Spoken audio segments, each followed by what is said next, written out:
Bem-vindos a Para Cá dos Montes. Mais uma edição esta noite em que vamos perceber de que maneira a região, sobre a perspectiva da cultura, tem reagido à situação de pandemia. Vamos falar de música, vamos falar de teatro, vamos falar de estruturas profissionais e semiprofissionais, perceber de que maneira que diferentes estruturas que existem na nossa região estão a dar respostas, estão a continuar o seu trabalho, quais são as suas dificuldades e quais são as suas previsões para uma eventual retoma da sua atividade.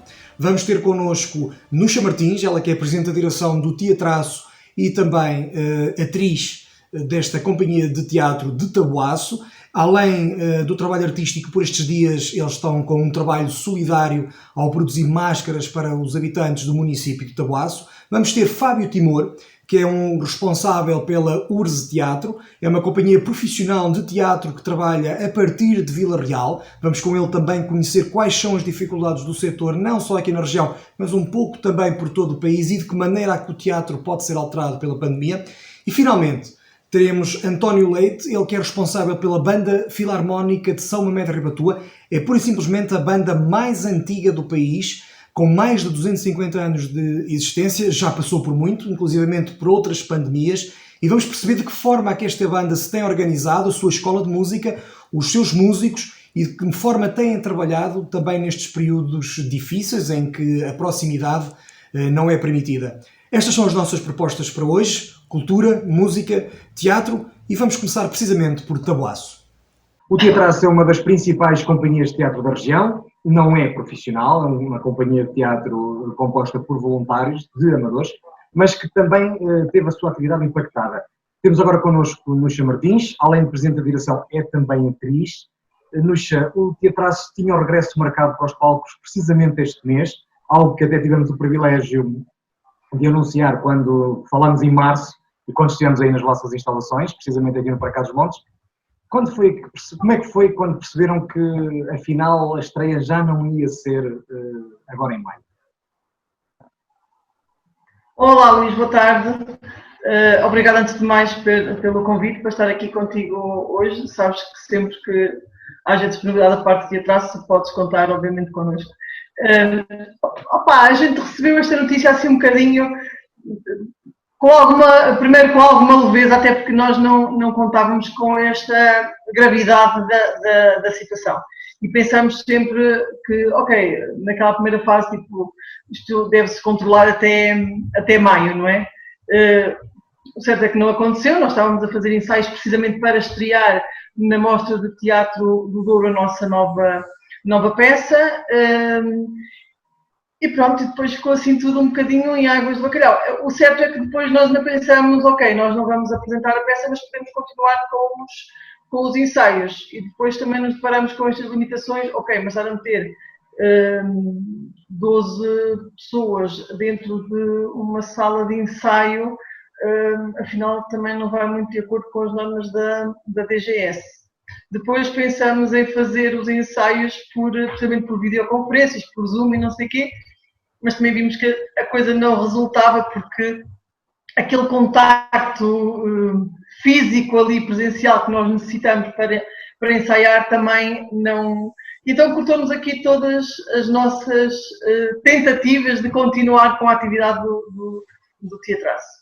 Viramos para outros campos. Sim, já lá vamos a esses campos. Portanto, não há trabalho artístico, não há ensaios em termos de preparar o que vocês estavam a preparar, neste momento está tudo parado. Está tudo parado. E já pensaram como é que vai ser quando regressarem? Sim, quando regressarmos, vamos obviamente ter ali... Eu acho que não há uma data para já que nos digam, ok, a partir desta altura, até porque todos os dias nós estamos a receber informações pelos vários canais, pelos canais de televisão, pelas rádios, pelos jornais, e todos os dias há o cancelamento de alguma coisa. É os festivais que são cancelados, é as feiras de turismo que são canceladas, e isso põe-nos numa situação, ok, então se calhar aqui também espetáculos culturais em sala também não vão acontecer. E possivelmente teatro de rua, no nosso caso, também não, porque isso vai gerar ajuntamentos e também não é benéfico. Ou seja, infelizmente eu começo a pensar se até ao final do ano isto não será mesmo isto. Não se ficará mesmo por isto. Eu ia-te perguntar em particular, ainda não é nada concreto, ainda não se sabe, os auditórios deverão abrir em junho, é o que está previsto no plano de confinamento, fala-se que a 1/3 da capacidade, a metade da capacidade. Ora bem, o teatro vive e a essência do teatro é o público e é o contacto, ainda que os atores não se sentem em cima do colo dos espectadores, mas é aquele contacto, aquele calor humano, aquela proximidade. Já te imaginaste a fazer teatro com este tipo de restrições?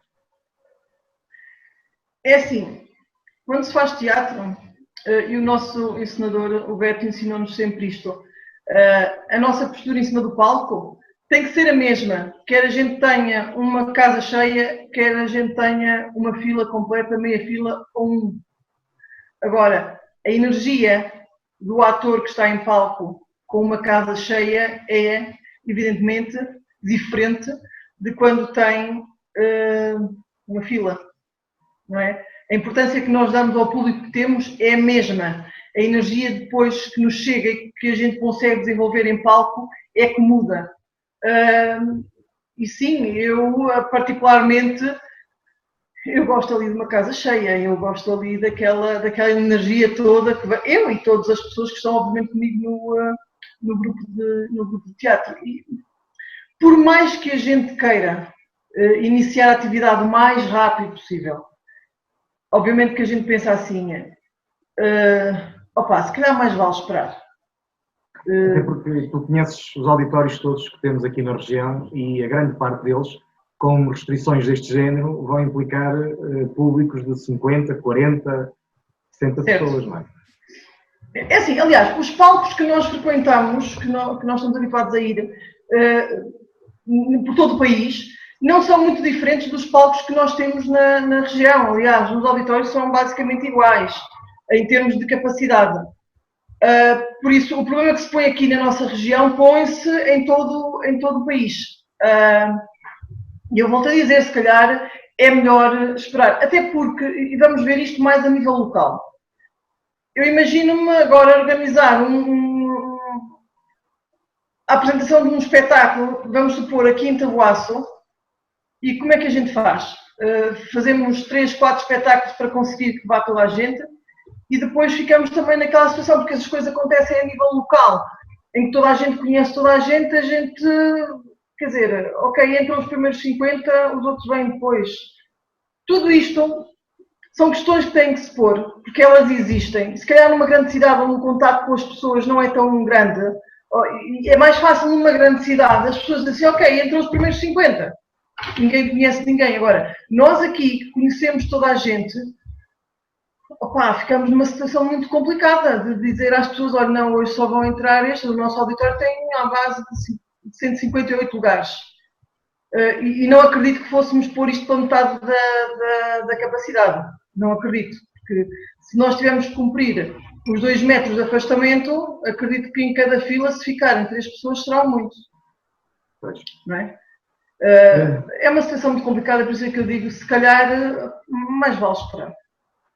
A dúvida é até quando, não é? Vamos ver até quando. Contudo, o Teatraço não parou e mostrou mais uma vez que há mais do que teatro na alma deste grupo.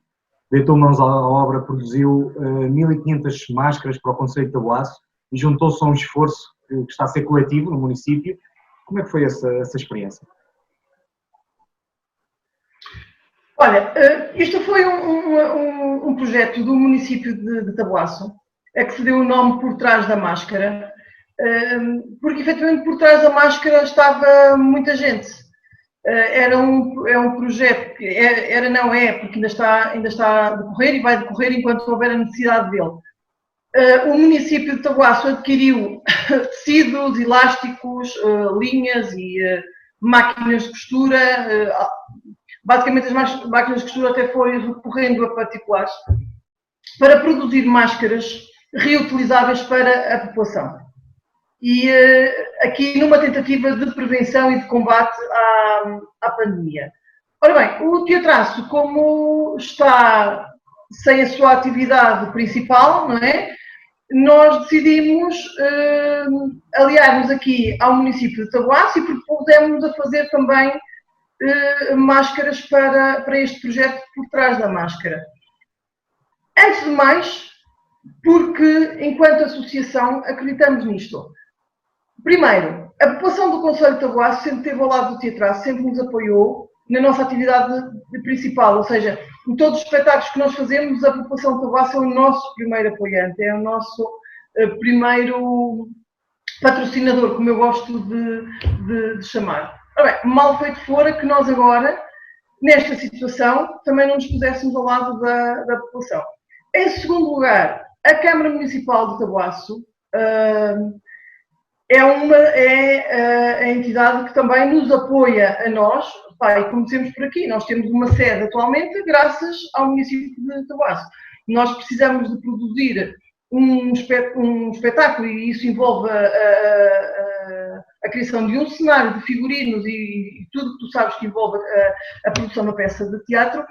E temos também a Câmara Municipal, ou seja, mal feito fora que agora a Câmara Municipal precisasse, quanto mais rapidamente, de máscaras para abastecer toda a população, né, porque trata-se aqui de saúde pública, que a gente também não se chegasse à frente, porque isto é um bocado tipo a Câmara obviamente não nos exigiu nem nos solicitou nada. Nós propusemos porque achamos por bem que assim seja, que precisamos uns dos outros, somos todos uns pelos outros. Então, neste momento, ou seja, isto é uma situação que nenhum de nós viveu a título particular, a título pessoal, a nível da comunidade, enquanto associações, nenhum de nós nunca viveu esta situação. É uma situação nova para todos. Então, a gente foi-se moldando aqui um bocadinho, fomos reinventando. Eu não sei costurar, eu vejo uma máquina de costura à frente e lá sei como é que aquilo funciona. Mas, felizmente, temos no grupo de teatro uma pessoa que sabe, no caso a Dona Mena, que ensinou, no caso a minha irmã, que também recorreu à máquina de costura da minha mãe, e uns a tirar alinhados, uns a passar a ferro, uns a fazer ciclos, e inventamos, e é o que eu costumo dizer, se calhar às vezes aqui nas dificuldades é que a gente também descobre capacidades, não é? E foi o que aconteceu com o grupo de teatro, produzimos até agora 1.500 máscaras que já foram distribuídas pela população do Concelho de Taboaço, e se a Câmara Municipal eventualmente precisar que sejam feitas mais algumas, com certeza que não vamos dizer, não, já fazemos mais, não. Vamos dizer, enquanto for preciso, nós vamos produzir as que forem necessárias. Estão a pensar fazer mais alguma coisa em particular no âmbito desta pandemia, para ajudar a comunidade? Olha, Luís, nós ainda não falamos, isto é uma conversa que eu vou partilhar contigo, é assim, eu já lancei... E com o mundo? Esta nossa ideia ao... É para o mundo. Não, eu já falei... assim, com alguma leveza com o Presidente da Câmara Municipal de Taboaço sobre a nossa ideia.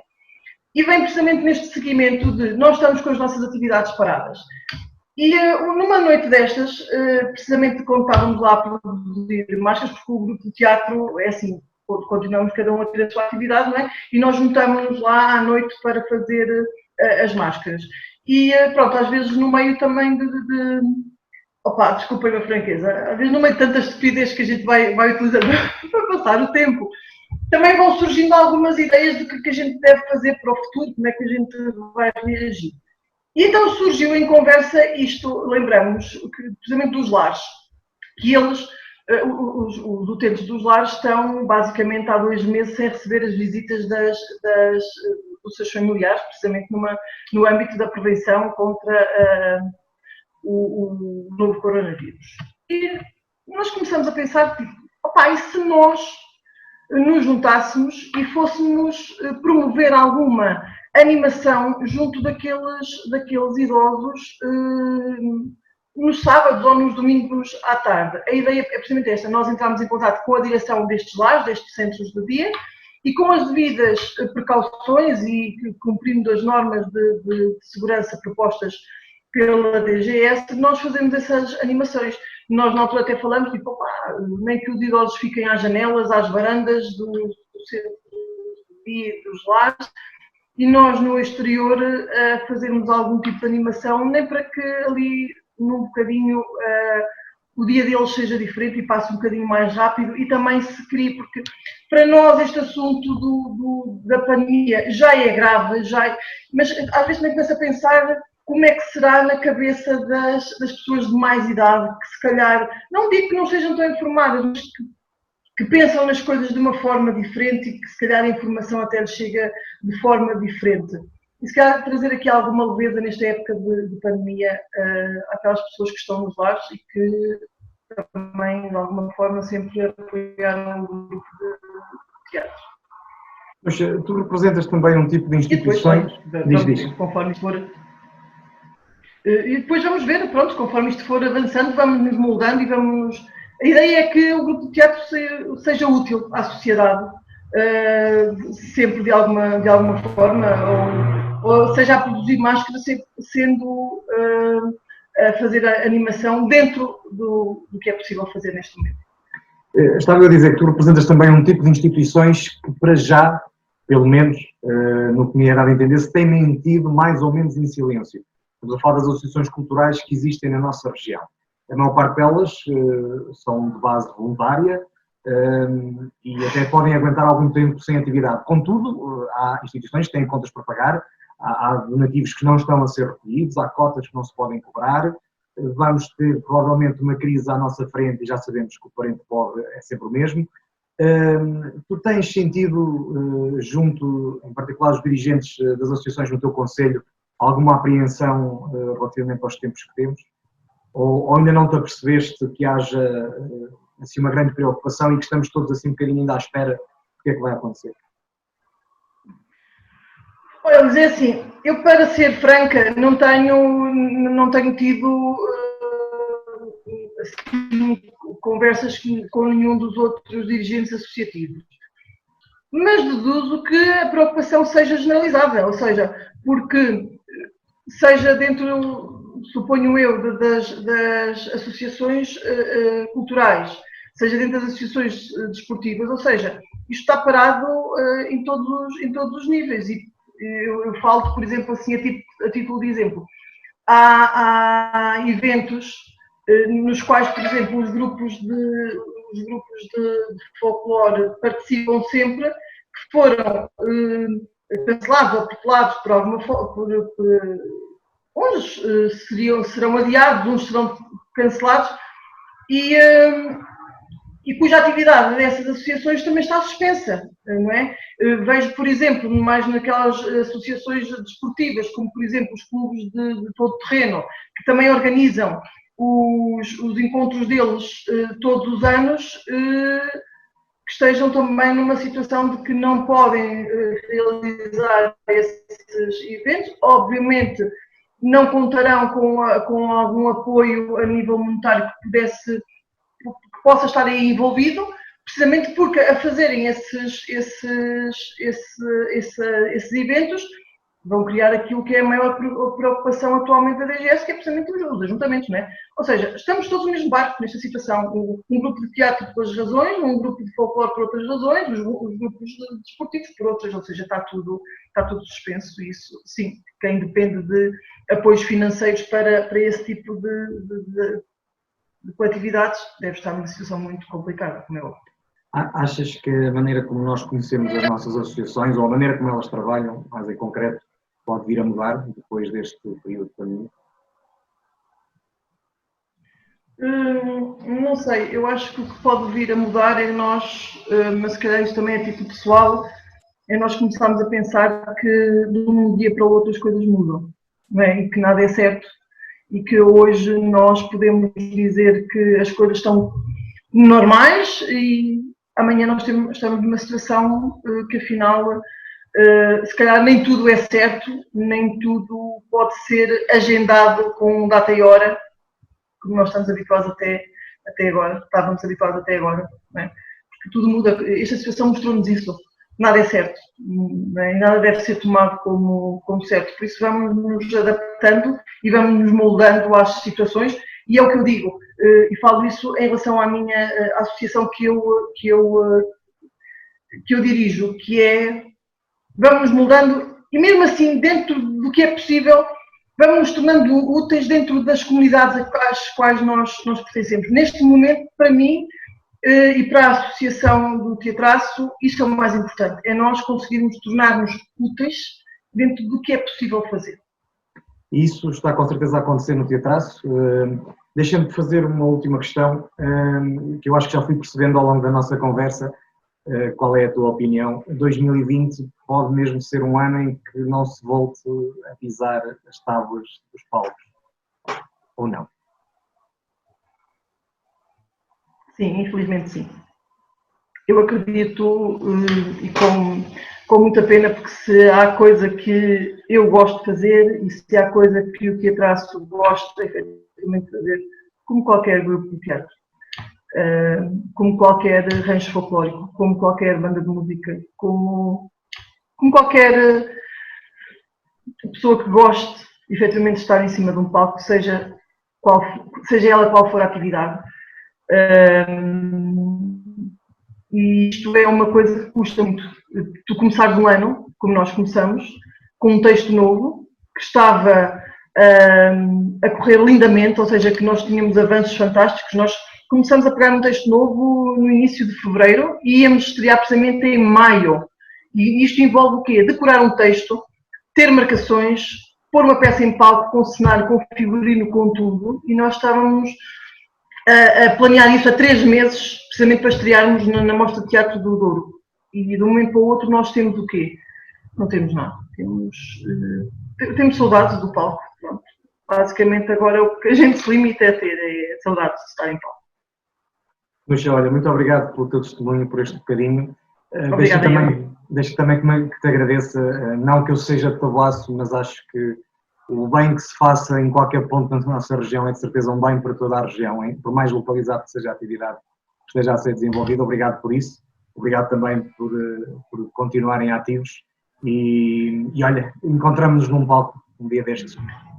Sim, com certeza, deixa-me também agradecer-te pelo trabalho que tens desenvolvido e também porque se calhar tem sido também através de ti que as pessoas têm tido conhecimento no meio de toda esta pandemia que acaba até na nossa região, se calhar por ser um pandemónio, tu mostrares através do teu programa e da tua dedicação o que é que se tem feito dentro dos possíveis e que para uma região como a nossa, se calhar, o impossível tem-se tornado possível e temos estado todos de alguma forma, seja a nível associativo, seja a nível pessoal, seja a nível particular, seja a nível dos municípios, das instituições, das entidades, de todos, desde a saúde, tudo.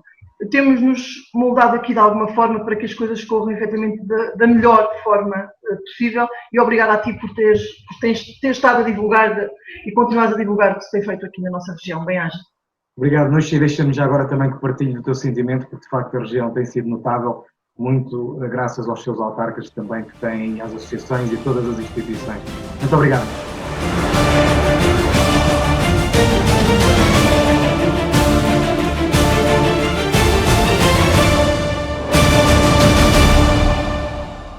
Para a correta utilização da máscara, saiba os cuidados a ter. Antes de colocar a máscara, lave bem as mãos com água e sabão ou solução à base de álcool. Coloque a máscara com o lado branco virado para a cara. Verifique se está perfeitamente ajustada. Não deve tocar na máscara enquanto está a usá-la. Antes de retirar a máscara, lave ou desinfete as mãos. Remova a máscara a partir da parte de trás, segurando nos atilhos ou elásticos. Não toque na frente da máscara. Deite a máscara usada para o lixo e lave ou desinfete novamente as mãos. E não se esqueça, deve mudar a máscara se estiver úmida ou suja. Seja um agente de saúde pública.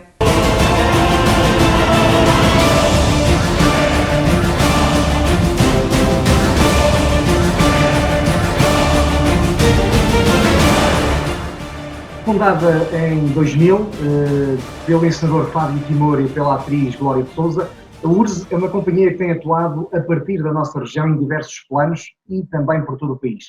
Tal como aos restantes setores, o teatro profissional está também afetado pela pandemia. Está hoje connosco Fábio. Eu começava por lhe fazer a mesma pergunta que o Centro Cultural da Malacosta de Odivelas fez e à qual vocês responderam com um vídeo. Por isso, permitam-me que repita. Que dia é hoje? É assim, há um dia poético, não é? que deu origem ao vídeo que fizemos, como o Luís acabou de mencionar, mas há um dia que é o dia da realidade, do prático. E o dia de hoje é mau. Eu tenho alguma esperança que o dia da manhã seja positivo. Mas para responder que dia é hoje, também é bom lembrar que o dia de ontem já era mau. Já era muito mau. Portanto, eu faço parte daqueles que acho que a pandemia que estamos a viver, e isto aqui é uma posição muito pessoal, nem posso dizer que seja uma posição da companhia, no todo, não é? Porque também há divergência sobre esta minha teoria, sobre esta forma como eu vejo as coisas, mas é muito pessoal, que eu acho que a pandemia, no nosso caso, não fez, quer dizer, não atribulou muito as águas, ou seja, porque o que já estava mal continua mal, portanto não alterou nada, é como se nós tivéssemos, como se estivesse tudo igual. O que pode ter mostrado é maior visibilidade a quem, ao cidadão comum, que possa ter algum interesse e perceber o que é que se passa nesta área. Mas a verdade é que as coisas estavam mal ontem, estão mal hoje. Eu continuo sempre com esperança, por isso é que faço teatro há mais de 20 anos. Vivo sempre com a esperança de que amanhã será melhor, não? As medidas que temos ouvido da parte do Ministério ou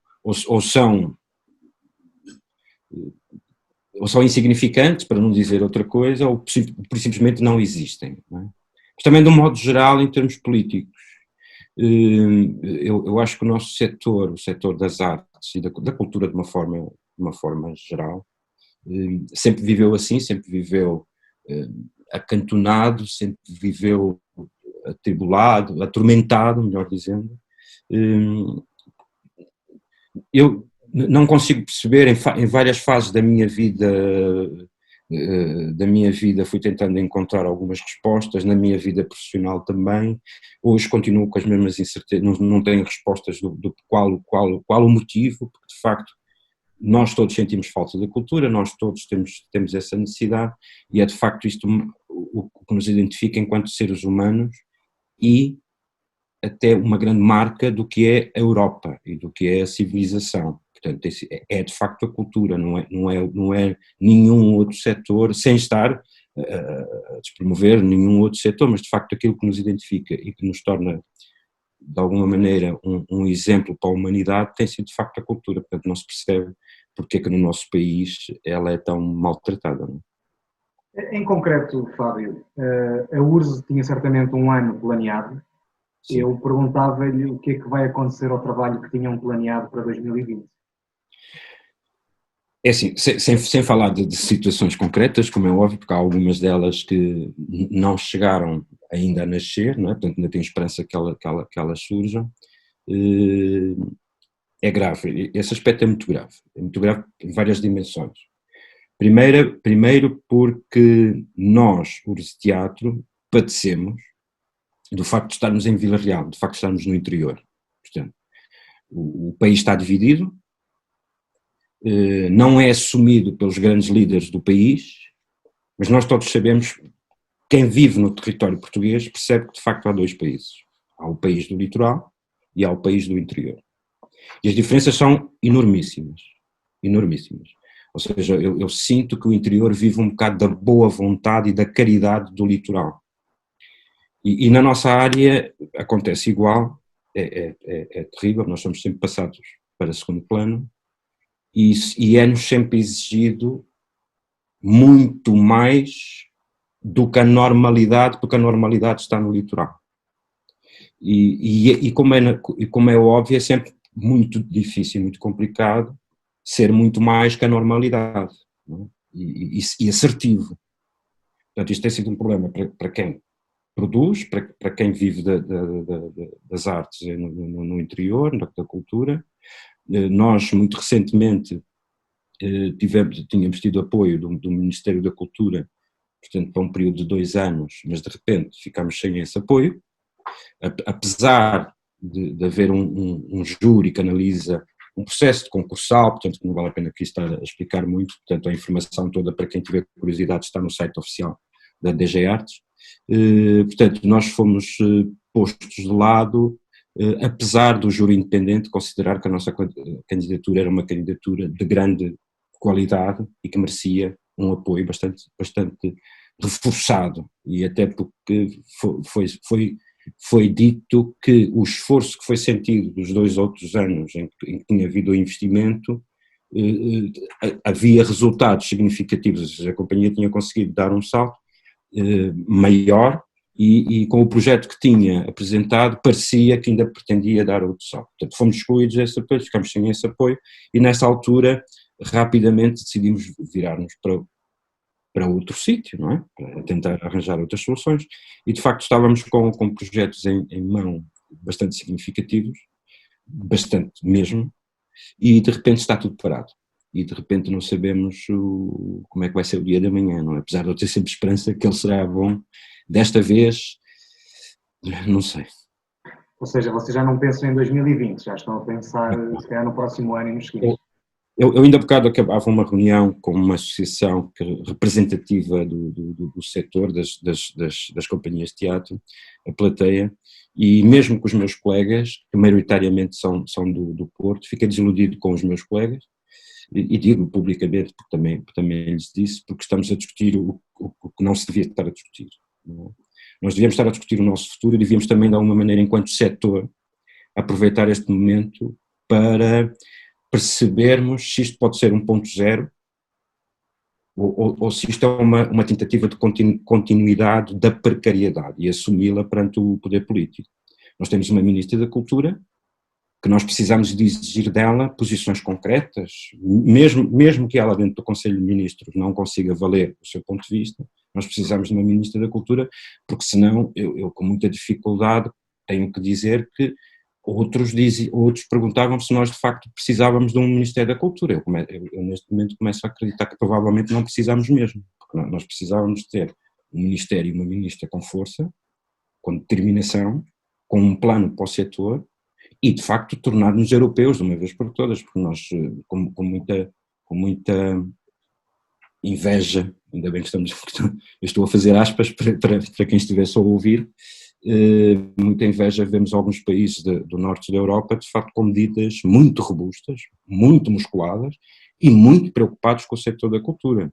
Portanto, ou seja, que o colocam como algo noutra dimensão, uma identidade europeia e nacional firme, e as medidas que nós temos ouvido em Portugal para o setor da cultura, como disse no início, ou são insignificantes ou praticamente não existem. Nós neste momento estamos à espera dos resultados de uma linha de emergência de apoio que foi lançada no final do mês de março, portanto, e até este momento não há respostas. Portanto, podia ser uma linha de apoio ao setor, agora a linha de emergência ao setor não pode ser, portanto já passou mais de um mês, as estruturas, as companhias, os profissionais do setor estão preocupados, estão angustiados, há dívidas a acumularem-se, há pagamentos em falta, as outras medidas mais gerais têm múltiplos problemas, não é? Porque a realidade do setor das artes, um bocado por toda a Europa, não é? Portanto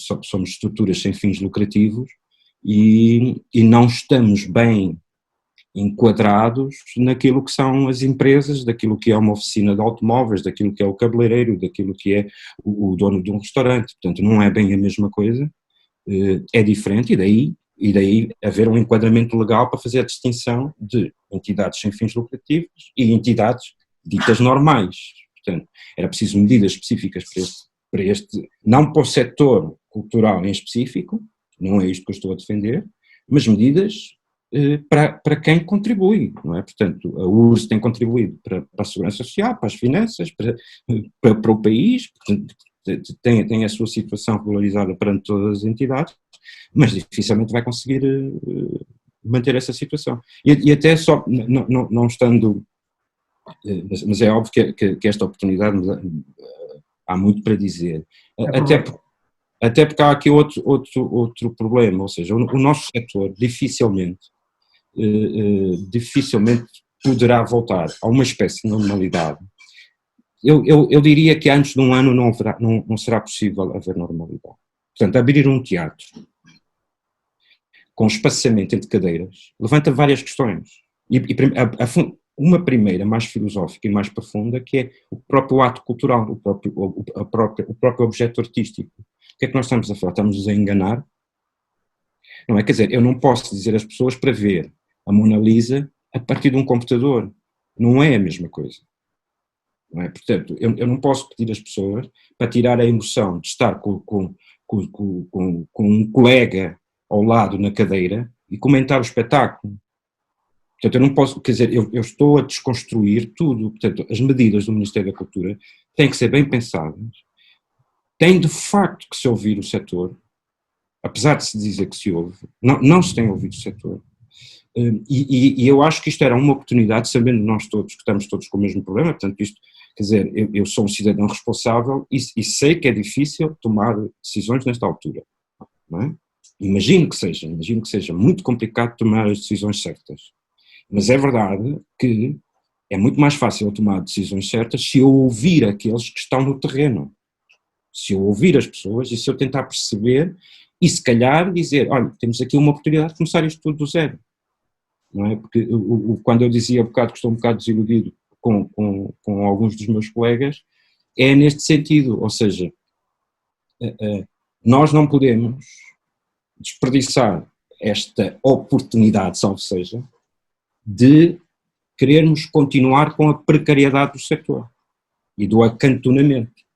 Ou seja, é preciso uma nova visão, perceber de facto que somos um país europeu e se o queremos ser, a cultura é uma referência na Europa, a criação artística é o que nos diferencia, a forma como os europeus vivem é um modelo para a humanidade, não a podemos perder, nós não podemos deixar, apesar disto ser uma distância de mim para estas pessoas que eu vou dizer enormíssima, mas eu não me posso deixar dominar por Trumps e Bolsonaro. Portanto, a Europa não é isto.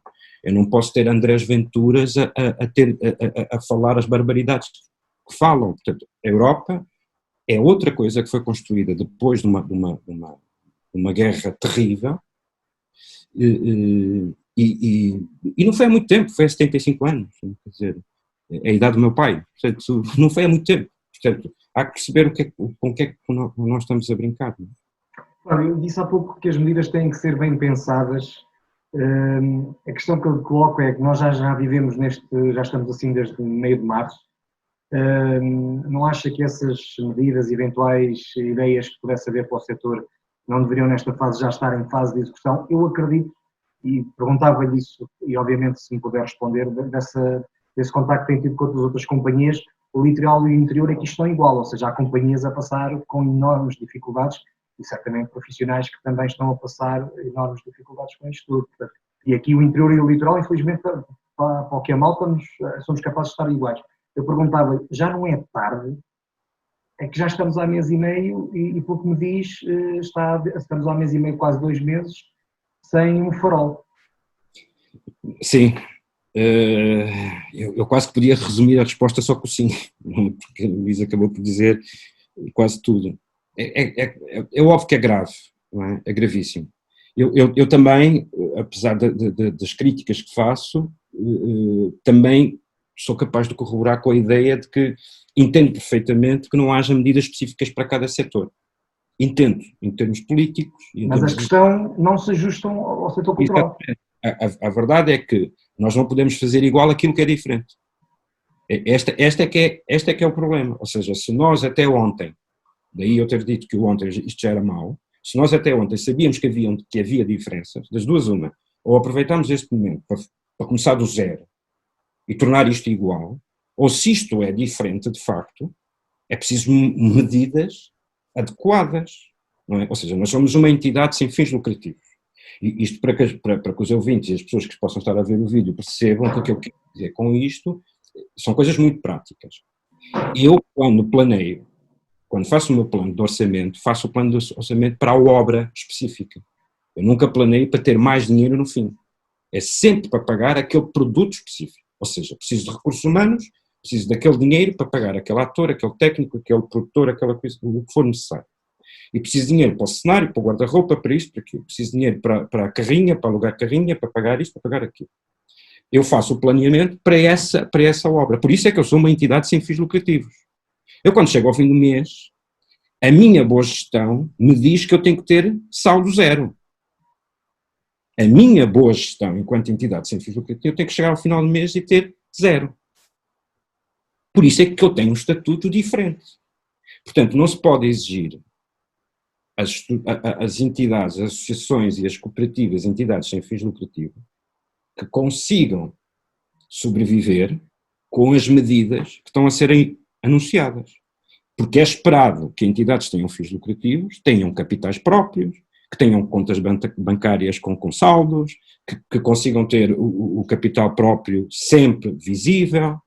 E isso é exigido a uma entidade normal, dita normal. Não é o mesmo as associações sem fins lucrativos. Com a agravante que o nosso setor, como há bocado tentava terminar a ideia, com o agravante que no nosso setor de facto, foi o primeiro setor que teve que fechar, de forma compreensível, e será o último a reabrir, de forma compreensível. Por isso é que nós estamos a viver agora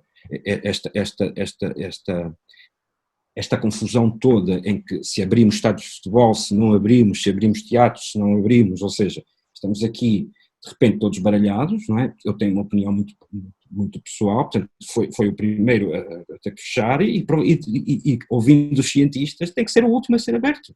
Portanto, isto é a realidade. Não é? O risco é enormíssimo. Eu tenho colegas que têm salas de espetáculos próprias e que partilhavam comigo que estão com dificuldades em interpretar a lei neste sentido, mas eu vou ter que pôr plásticos nas cadeiras dos espectadores, porque o espectador entra na sala de espetáculos, senta-se na cadeira. Então, e assim quando ele sai, desinfeto? Não desinfeto? Tem que pôr plástico. E os atores fazem os espetáculos de máscara? Porque há atores. O que eu entendo e o que eu ouço dos cientistas, as pessoas com mais de 65 anos diz que são de risco, não é bem assim, mas a partida são pessoas mais vulneráveis já de forma natural. Portanto, nós com a idade vamos ganhando outro tipo de problemas. Portanto, há atores com mais de 65 anos. Não é? Os atores não são todos os atores das novelas, bonitos, eternamente, sempre com os 20, 30 anos. Não. Há atores com problemas oncológicos. Há atores com problemas de saúde, há atores asmáticos, quer dizer, não é? E as cortinas também vão ser desinfetadas, os projetores vão ser desinfetados, o palco é desinfetado, quer dizer, há aqui uma série de acredito, mais uma vez volto a dizer, que não é fácil tomar decisões e as decisões acertadas nessa altura. O que é certo é que é preciso medidas para as diversas realidades e particularmente no nosso setor, de quem pode dar as respostas daquilo que os cientistas dizem que deve ser feito e quem não pode dar. Não se pode obrigar. Agora, nós entramos num processo de aparente normalidade quando nós não temos as condições para dar respostas, com o acumular de que o setor levou um abanão enorme, o mercado está parado, os espetáculos foram cancelados, não sabemos se vão ser reagendados, se não vão ser, as autarquias que são o maior cliente das companhias de teatro neste país fora, portanto estão preocupadas com outros assuntos, não é? E o Ministério? Fábio, há pouco disse que isto também pode ser uma oportunidade e que gostava que essa fosse a discussão que estivesse a acontecer na sociedade civil. Eu perguntava-lhe de que forma é que nós podemos tornar isto oportunidade? Que ideias é que já lhe ocorreram para que surgisse desta crise um setor mais reforçado e com mais capacidade de fazer face às adversidades? Até porque provavelmente vamos entrar numa crise económica e a história é essa, já a conhecemos, quando há crise económica não há cultura, grosso modo. Exatamente. É que não é de grosso modo, é mesmo assim, infelizmente, porque mesmo não estando em crise, ela vive com dificuldades. Eu pessoalmente, e em nome da ULURS, tenho propostas muito concretas. Algumas serão um bocado técnicas e maçadoras para quem não estiver dentro do setor, portanto essas vou-me escusar de estar a mencionar. Agora, há de facto medidas e instrumentos que o Ministério pode, neste momento, ativar e rapidamente. Muito rápido, e isto não quer dizer que o Ministério vai aumentar o seu orçamento. Até porque nós vimos medidas muito recentes do Ministério da Cultura ter tomado de um dia para o outro. Portanto, há medidas que podem ser feitas. E uma medida que pode ser feita muito rapidamente, que nós sabemos por informação da comunicação social, que está a ser construído um grupo de trabalho para a normalização do estatuto do artista, do trabalhador das artes. Situação que me levanta algumas dúvidas e algumas questões. Eu acho que uma das medidas que devia ser feita era, imediatamente, que o Ministério e outros tipos de entidades conseguissem, de facto, estimular o combate à precariedade e penalizar quem o perpetua, não é? Isso era logo uma medida imediata. Porque da mesma maneira que quando nós recorremos ao layoff, existem medidas muito concretas de não podermos despedir e isto, aquilo, outro. Quer dizer, portanto, isso é uma medida que pode ser feita de um dia para o outro. É uma medida que é possível perceber junto de entidades ligadas ao setor, o que é que o setor está a fazer no sentido de combater a precariedade e de salvaguardar os postos de trabalho. Segundo, há outra medida que o Ministério pode fazer, esta com mais de balão de oxigênio para o setor, que é de facto promover uma coisa que já se fala há décadas, que é preciso de facto o Estado, à semelhança de outros países europeus, criar redes de circulação por este país fora e valorizando quem promove a rede de circulação.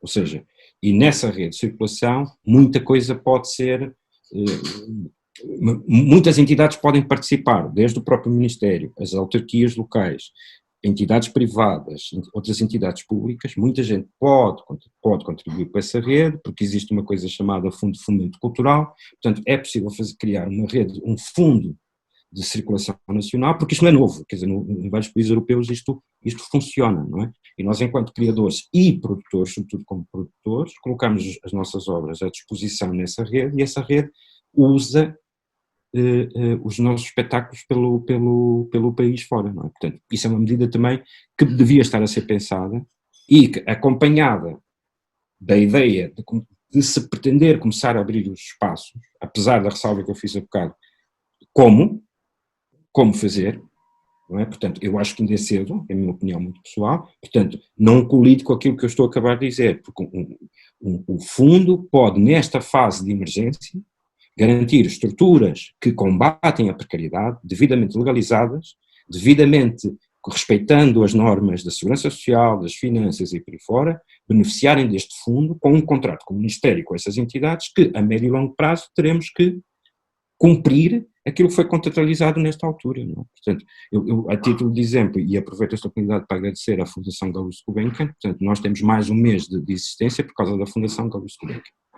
Ou seja, que no espaço de 10 dias criou na sua plataforma online duas medidas de apoio, duas formas de solicitação de apoio, e passado 15 dias nós tínhamos o dinheiro na conta bancária. Portanto, esta medida foi criada no mesmo dia que a linha de apoio de emergência do Ministério da Cultura. E o prazo de entrega da documentação era o mesmo, dia 6 de abril. Portanto, há aqui qualquer coisa que eu, enquanto cidadão, e claro, enquanto responsável pela URSS, que me interrogo todos os dias. Isto não é possível, não é? Quer dizer, como é que a Fundação Gulbenkian conseguiu, num espaço tão curto, desburocratizar tudo, e mais, ao fim de 15 dias tínhamos o dinheiro na conta bancária. Fábio, foi isso que nos estou até agora. Nós já esgotamos um bocadinho o nosso tempo, portanto pedia-lhe síntese para a minha última pergunta, que é uma pergunta se calhar um bocadinho romântica e difícil de responder nesta fase. Já percebemos do ponto de vista administrativo e técnico que há desafios pela frente. Eu perguntava-lhe agora do ponto de vista artístico, o teatro e a cultura, se quisermos alargar um bocadinho mais, vai mudar depois deste período de pandemia? É uma pergunta muito interessante. eu espero que ela mude da forma como tem mudado sempre. Porque é natural no próprio teatro e nas artes ela ser sempre uma espécie de embrião social e de pensamento e filosófico. Espero é que ela não seja... espero é que, particularmente o teatro, que não se invente outra coisa que não seja teatro. Que não se invente outra coisa que não seja teatro. Que se inventarmos outra coisa, terá que ter outro nome. O teatro é teatro. E eu, para fazer teatro, preciso de um espectador e de um espaço. Fisicamente, não é pelo computador, não é? Exatamente. Ou seja, que podemos criar outras coisas, nós próprios já o fizemos, mas teatro é teatro e outras coisas são outras coisas. Flávio, muito obrigado pelo seu tempo e por esta abordagem que nos deu e que nos permitiu dar também a todos os que estão lá em casa, quer através da rádio, quer através das redes sociais, sobre aquilo que é a realidade da cultura, neste caso em concreto, numa companhia profissional que está na nossa região, a partir de Vila Real, para todo o país e que naturalmente está também a passar as dificuldades e deu-nos também aqui uma abrangência de como é que está o setor no país. Muito obrigado, Flávio, pelo seu tempo. Obrigado.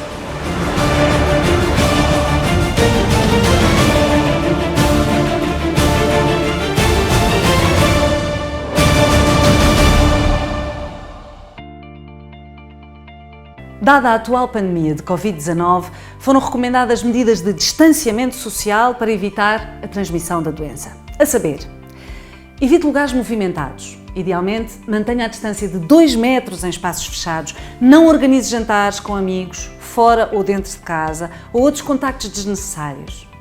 Ligue SNS 24. Se tiver algum sintoma ou esteve com alguma pessoa com Covid-19, contacte o SNS 24. Em caso de urgência, ligue o 112. Mantenha as boas práticas de higiene. Lave as mãos com frequência, com água e sabão. Sempre que tossir ou espirrar, use o lenço de papel ou o braço. Evite tocar na cara com as mãos e lembre-se também de lavar as superfícies e o telemóvel com maior frequência. Cuide de si e faça a sua própria rotina. Cuide dos outros. Se tem amigos ou familiares em isolamento, ajude-os com as compras ou com o que for necessário. Mantenha o contacto. Façam coisas em conjunto através do telefone ou noutras plataformas. O coronavírus transmite-se pessoa a pessoa. O distanciamento social ajudará a proteger-se a si e aos outros. Tenha especial cuidado com as pessoas mais vulneráveis, como pessoas idosas ou doentes crónicos. Seja um agente de saúde pública.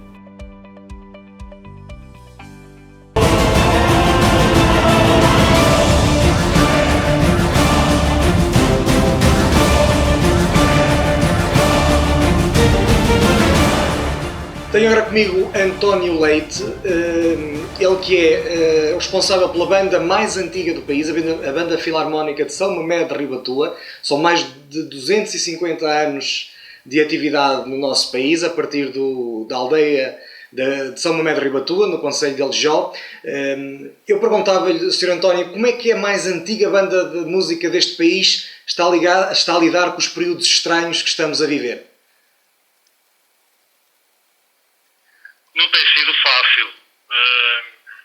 Vamos tentando usar as novas ferramentas, as redes sociais, vamos tentando interagir uns com os outros, a direção com o maestro, a direção com os músicos, o maestro com os músicos, a direção com os professores da escola de música, os professores da escola de música com os alunos, com os pais.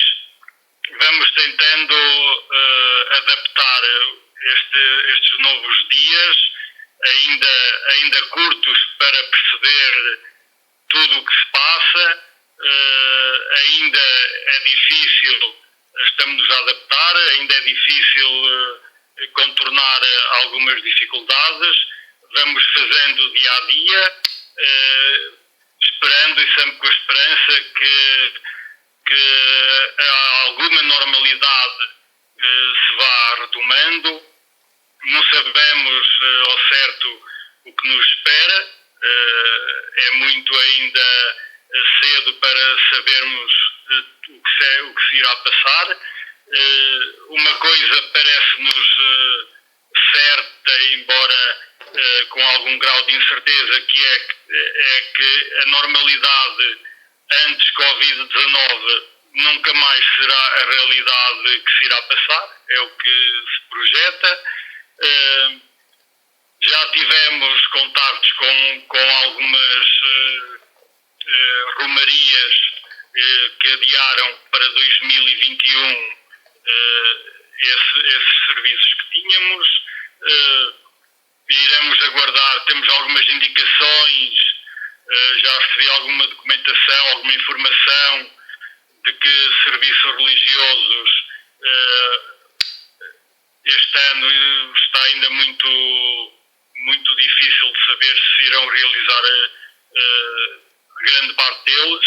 Alguns não se irão realizar porque tudo o que será junho e julho dificilmente se irá realizar.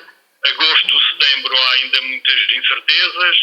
Vamos esperando aquilo que vai sendo a retoma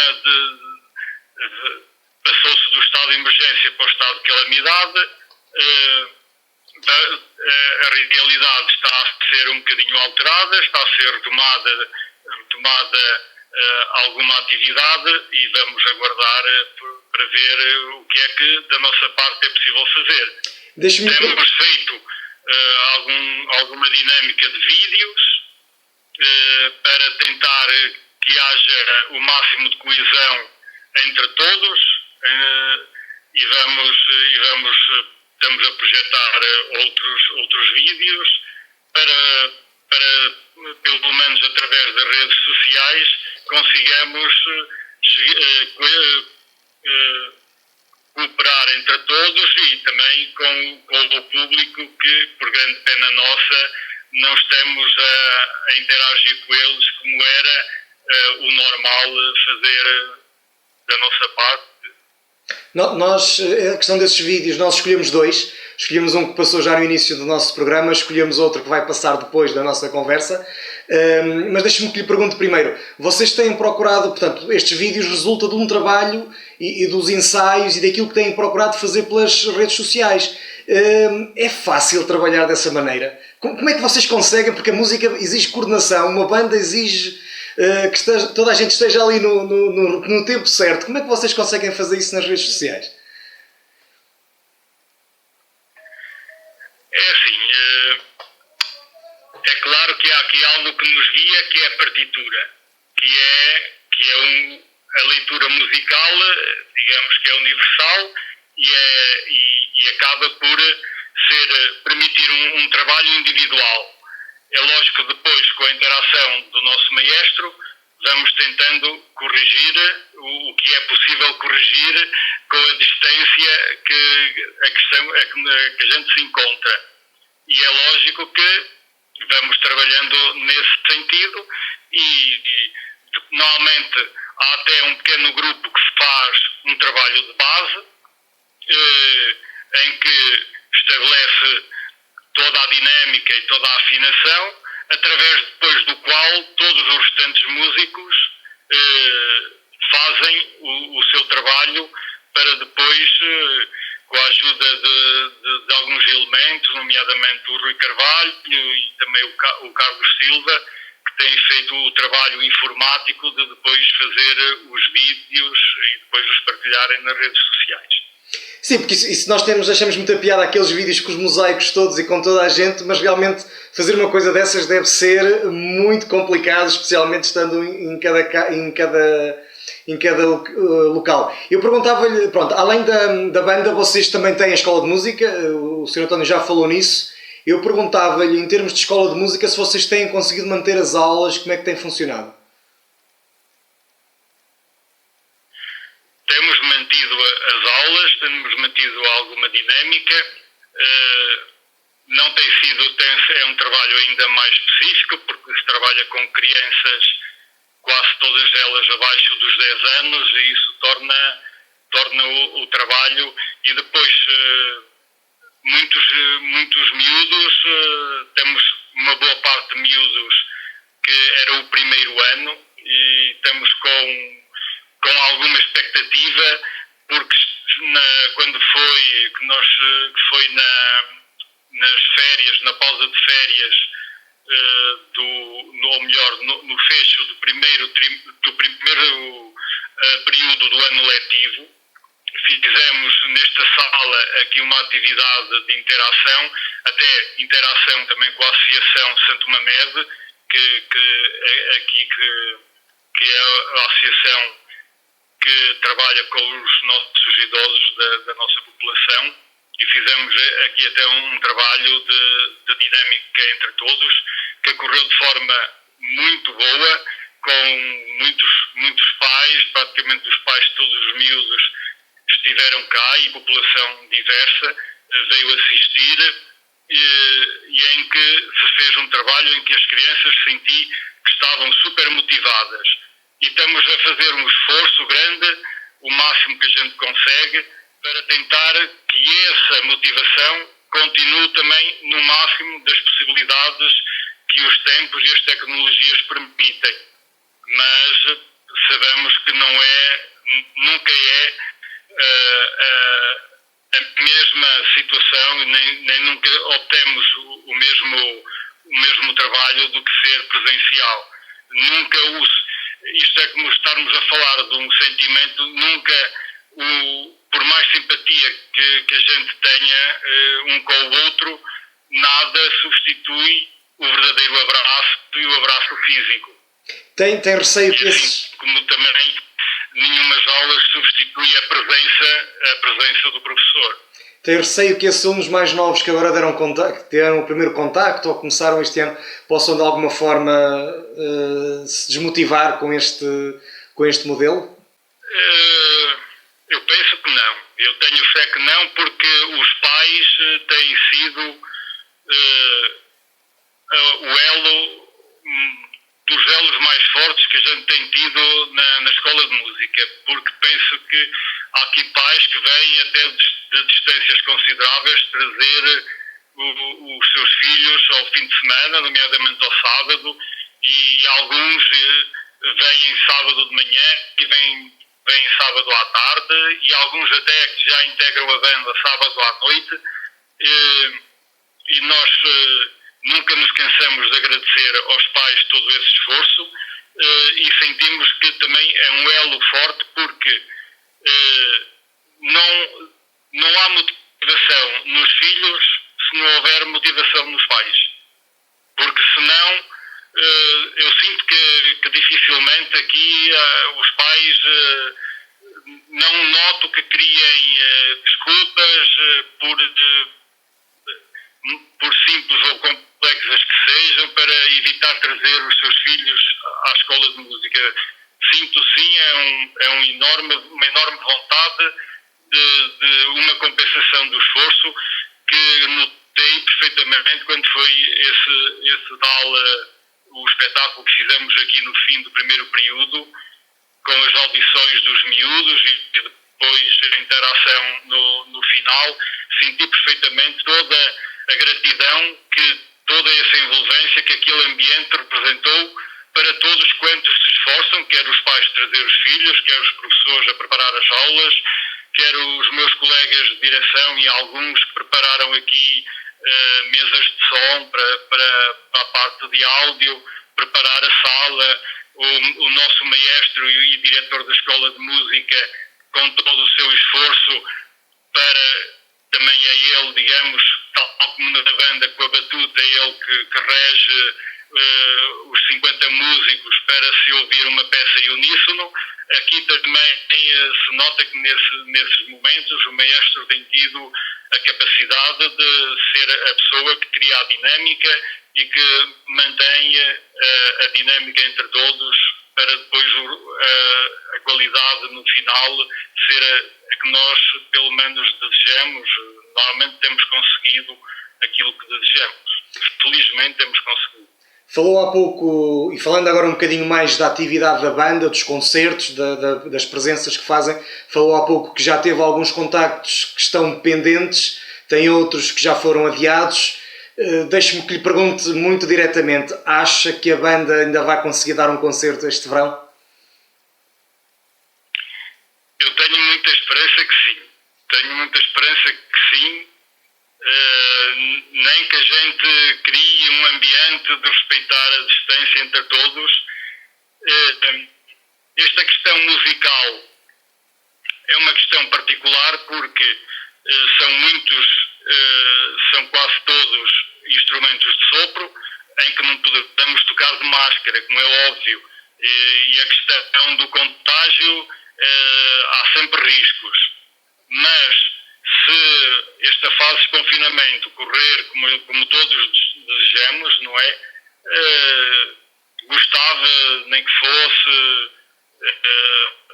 finais de agosto ou início de setembro, antes da retoma, que assim espero também, presencial das escolas, da atividade escolar, do novo ano letivo, gostava de fazer uma atividade presencial com todas as regras que sejam exigidas no momento. A vossa atividade, em termos agora económicos e financeiros, depende também destes concertos e destas presenças que vocês fazem, destes eventos religiosos, destas procissões, de todo esse conjunto de atividades. Eu sei que é uma pergunta difícil, mas eu tenho que lhe perguntar como é que é gerir do ponto de vista financeiro, sabendo que este verão não vão conseguir gerar receitas que habitualmente conseguem gerar?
município, no caso que fizemos em 2018 com um trabalho com os Chocalhos, em 2019 com o João Vija, e tivemos, é lógico, o apoio e a colaboração do município e correu tudo tem corrido de forma que a qualidade tem sido altíssima.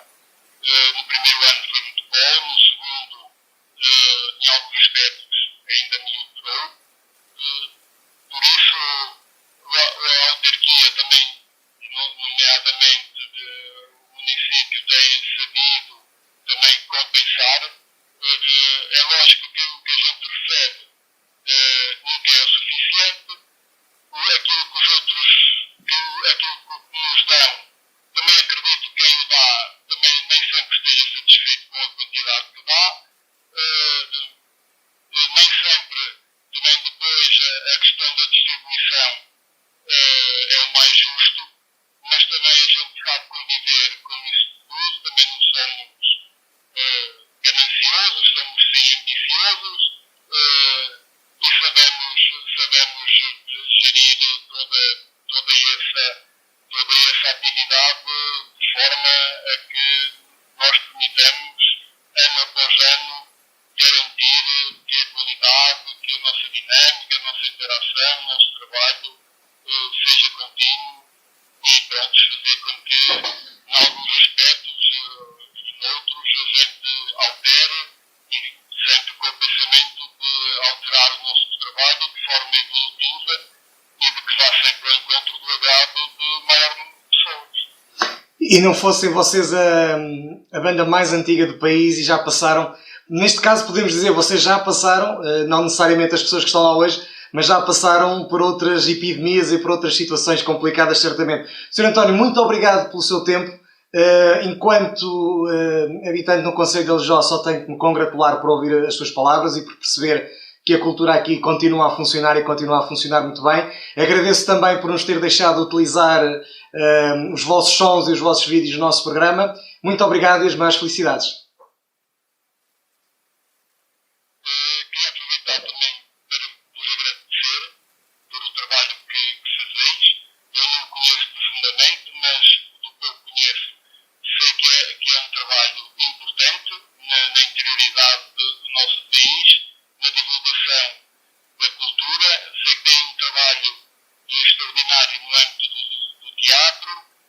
As bandas filarmónicas também lá hão de chegar e eu sei que vocês também têm vontade de integrar essa parte cultural que tem o nosso Conselho. Queria agradecer também a todos quantos nos vão ouvir e espero que sejam muitos. E queria também dar-vos aqui uma palavra, aproveitando a oportunidade, a todos os meus músicos e a todos os meus colegas de direção. E queria dar também um abraço ao nosso maestro e queria também agradecer todo o apoio que, quer privado, quer a nível do município, nos tem sido prestado. Toda a colaboração também queria dar uma palavra à sua engenheira Mafalda Mendes, porque sei que é uma pessoa que também gosta de nós.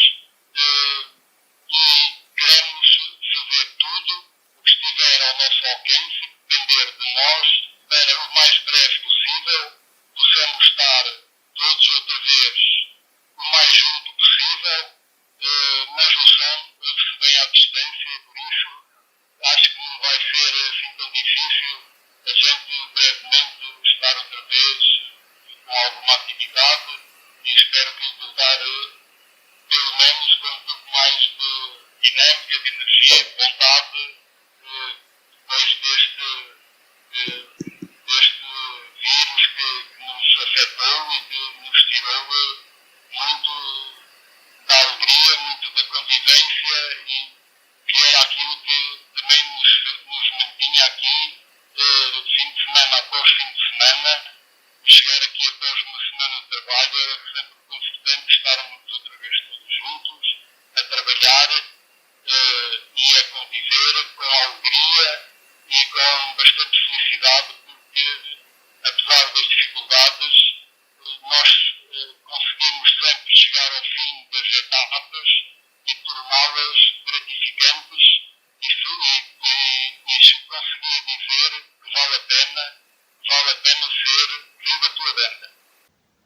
Termina assim mais uma edição de Para Cá dos Montes, hoje dedicada à cultura. Fomos perceber de que maneira estruturas profissionais e não profissionais na música e no teatro em particular estão a encontrar respostas a esta situação de pandemia.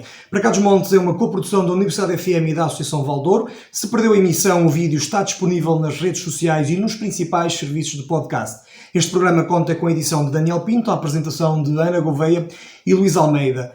Esta semana em particular começamos o programa com Guns N' Roses, interpretado pelos fabulosos músicos da Banda Filarmónica de São Mamede de Ribatua, e vamos terminar precisamente com a mesma banda. O tema chama-se Melodia Final, é na verdade a Marcha de São Mamede de Ribatua, uma fantástica vila do concelho de Alijó, junto ao Rio Tua, e que também à sua maneira encontraram forma de dar a volta a esta situação de pandemia, gravando um conjunto de vídeos que estão disponíveis na sua página do YouTube. Hoje vamos aqui recordar uma delas e já a seguir nas nossas páginas sociais vamos também deixar o link para que vocês em casa possam ver outros vídeos e outros trabalhos desta banda.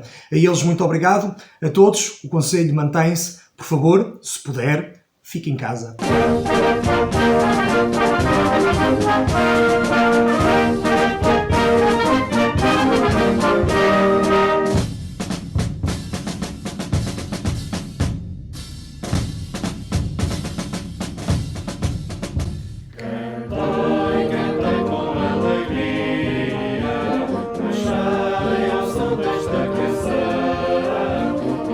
Yeah.